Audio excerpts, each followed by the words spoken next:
원망과 불평을 쏟아내었던 이스라엘 백성들에게 하나님께서 엄한 징계를 내리셨습니다. 기브롯 핫다와에서 일이죠. 그곳에서 분명히 하나님의 징계를 경험했음에도 불구하고 하세롯이라는 곳에 이르렀을 때 미리암과 아론이 모세를 비방합니다. 우리가 잘 알다시피 미리암은 모세의 누나이고 아론은 모세의 형이지요. 표면적인 이유는 분명히 있었습니다. 1절에 보듯이 모세가 구스 여자를 아내로 취하였기 때문입니다. 재혼했다는 얘기죠. 구스 여자는 에디오피아 여인을 가리킵니다. 이스라엘 백성들이 애굽에서 나올 때에 이스라엘 민족만 나온 것이 아니고 소수이지만 여러 다른 민족도 함께 나왔습니다. 아마 그때 합류한 사람 중에 한 사람이었던 것 같습니다.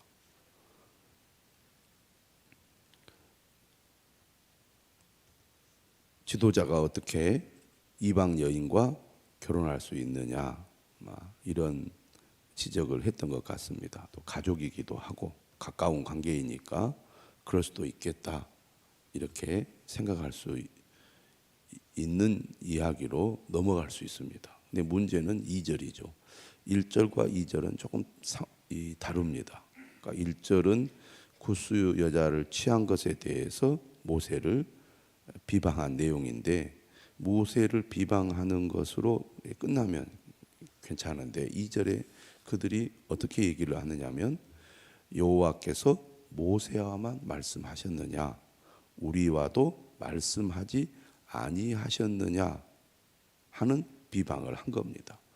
다시 말하면 구스 여자를 취한 것을 비방하는 것으로 멈추지 않고, 왜 당신만 하나님과 독점적인 관계를 맺느냐, 왜 하나님께서 모세에게만 가장 중요한 역할을 맡겼느냐, 우리도 당신과 똑같지 않느냐라는 비방입니다. 아론은 모세의 형으로서 대제사장의 직분을 받았습니다. 이 역시 특권이지요. 왜냐하면 모세가 레위지파고 또 레위지파 전체가 하나님을 섬기는 직분을 받습니다. 다른 지파들과는 구별이 되죠. 그 중에 아론의 가족만, 다시 말하면 아론의 자손들만 제사장이 될 수 있습니다. 레위지파도 어떻게 보면 특별하게 선택된 지파이죠. 이스라엘 민족 전체가 다른 민족들과 비교해 볼 때 선택받은 민족이잖아요. 그런데 그 가운데 레위지파는 또 이스라엘 민족 가운데서도 선택을 받았습니다. 레위지파 가운데서도 아론과 그의 자녀들은 또 하나님의 특별한 선택을 받아서 제사장의 직분을 감당합니다.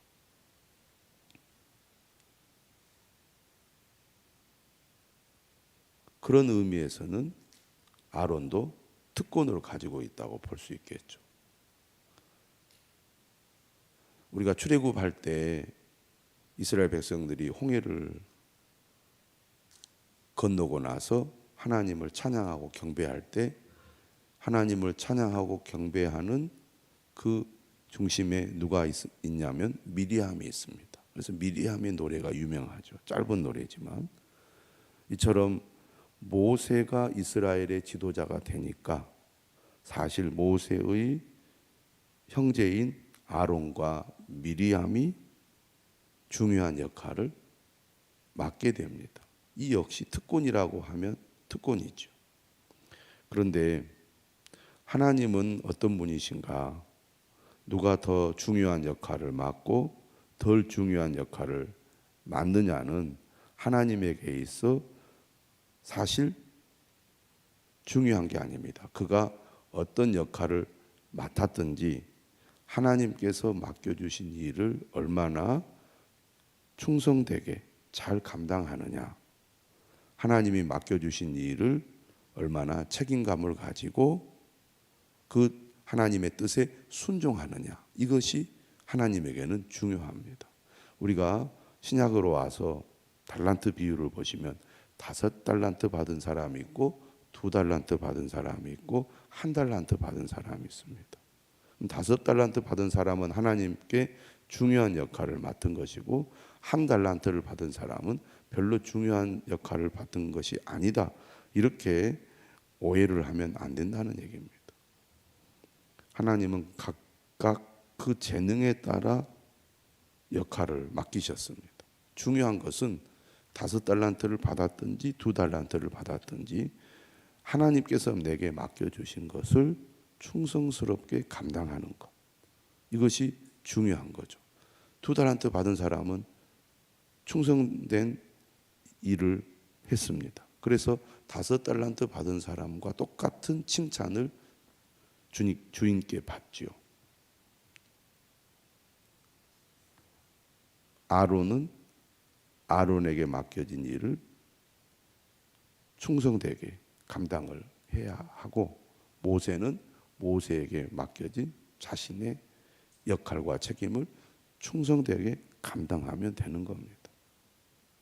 높고 낮은 문제가 아니라는 얘기죠. 그런데 여호와께서 모세야만 말씀하셨느냐? 왜 모세만 가장 높은 지위를 가져야 하느냐? 오히려 우리가 육신으로 볼 때는 더 형이고 누나니까 우리도 모세와 똑같은 역할과 직책을 맡아서 우리도 그 일을 할 수 있지 않느냐? 모세도 저렇게 흠이 있는데 우리가 모세만 못할 것이 뭐가 있느냐? 이런 이제 비방입니다. 다시 말하면 시기와 질투인 거죠. 시기와 질투입니다.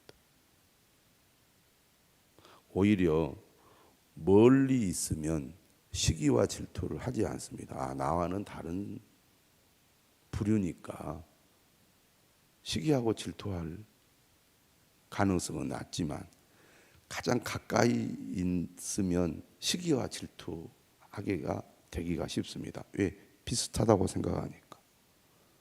나와 다를 것이 별로 없는데 왜 당신만 더 돋보이고 더 사람들에게 주목을 받고, 또 왜 우리가 당신에게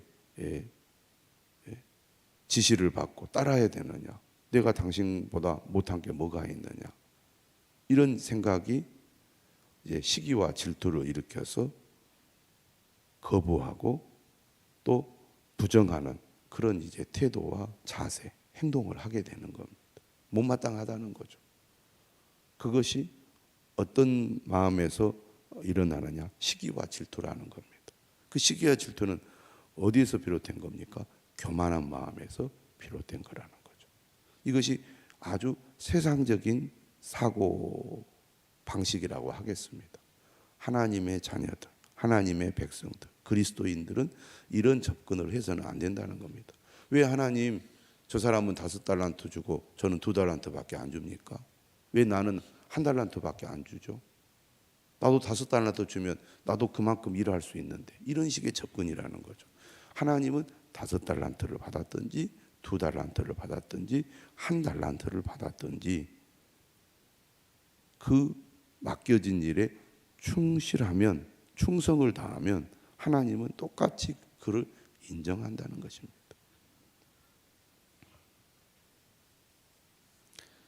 이런 미리암과 아론의 모세를 향한 비방을 누가 들으십니까?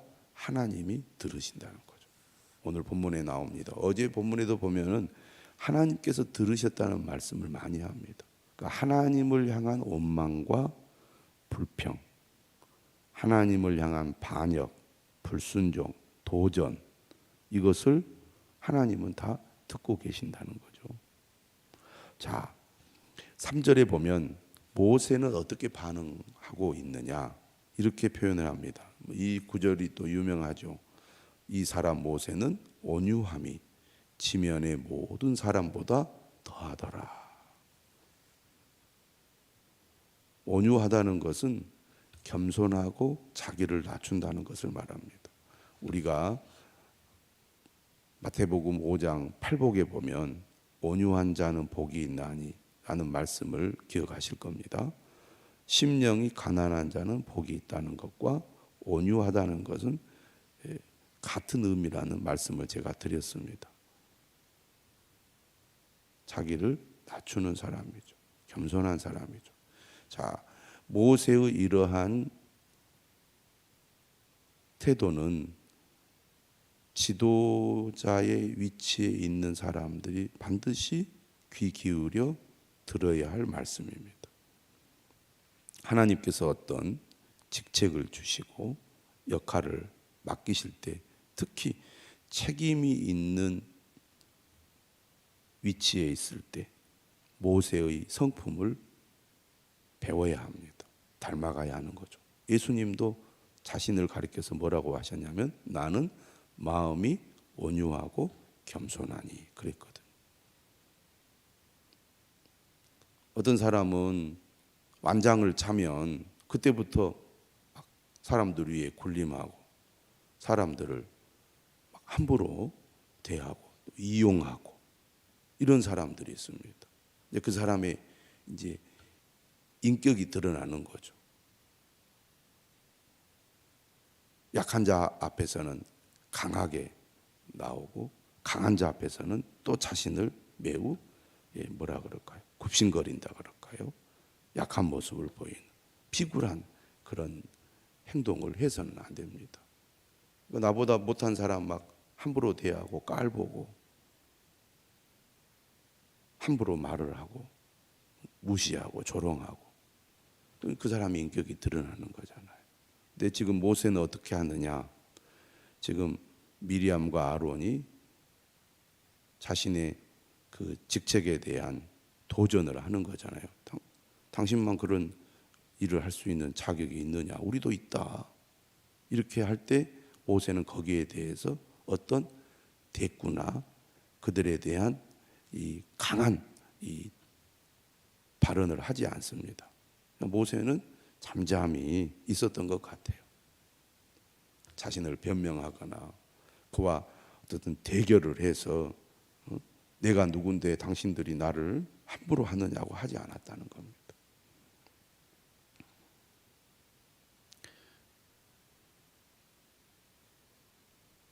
지도자의 위치에 있거나 역할을 맡았다면 예수님처럼 모세처럼 자신을 낮추고 겸손한 마음으로 섬기는 사람이 되어야 합니다. 이것은 내 역할이지 내가 다른 사람들 위에 군림하여 다른 사람을 지배하고 다른 사람을 조종하는 사람이 아니라는 것입니다. 예수님께서 제자들에게 여러 차례 반복해서 강조한 내용이기도 합니다. 그러므로 성숙한 사람 그리고 하나님께 쓰임 받는 지도자는 온유한 사람입니다. 겸손한 사람이죠. 자기를 낮추는 사람입니다. 섬기는 사람입니다. 너희 중에 큰 자는 섬기는 자가 되어야 하리라 그랬거든. 그래서 직분이 클수록 겸손해야 됩니다. 말하는 것, 행동하는 것, 태도 마찬가지죠. 표정에 교만함이 드러나고요.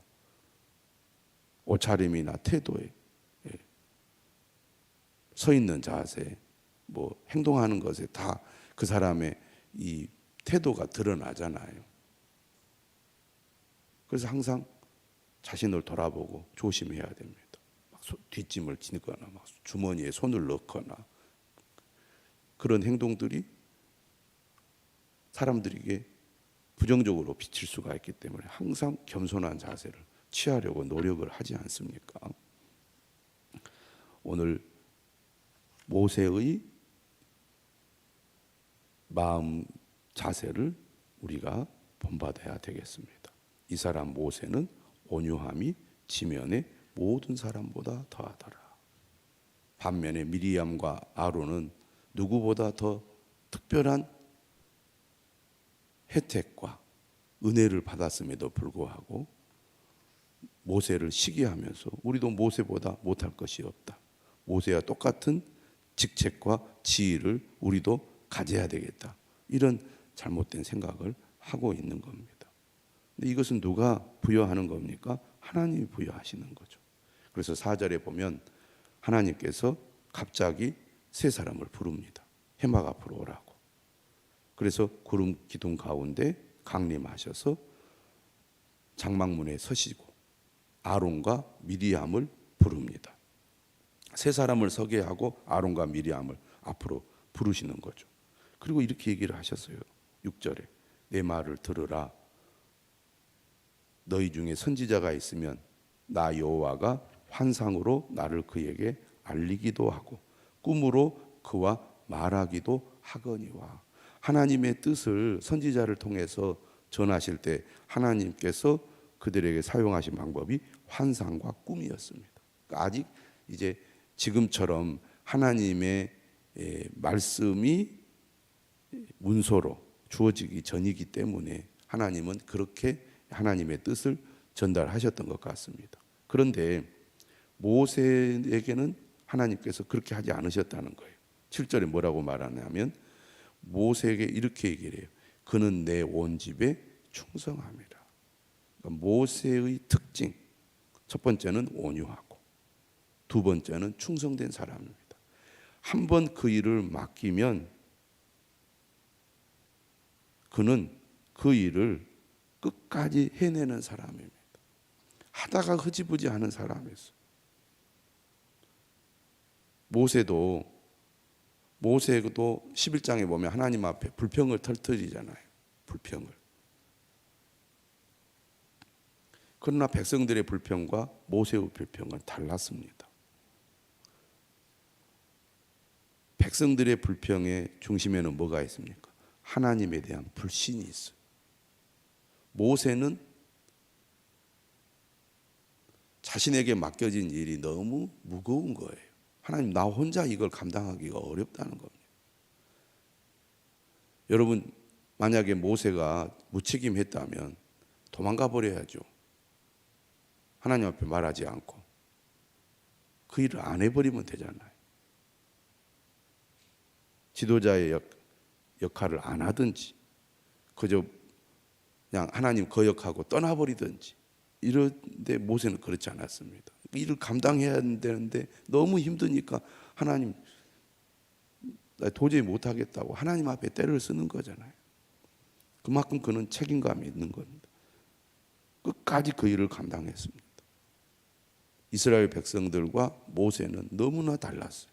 40년 광야 생활에.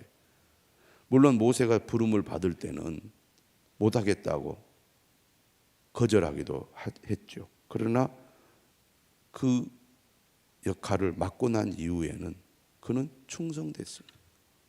한결같이 변함없이 끝까지 하나님께서 맡겨진 일을 감당했습니다.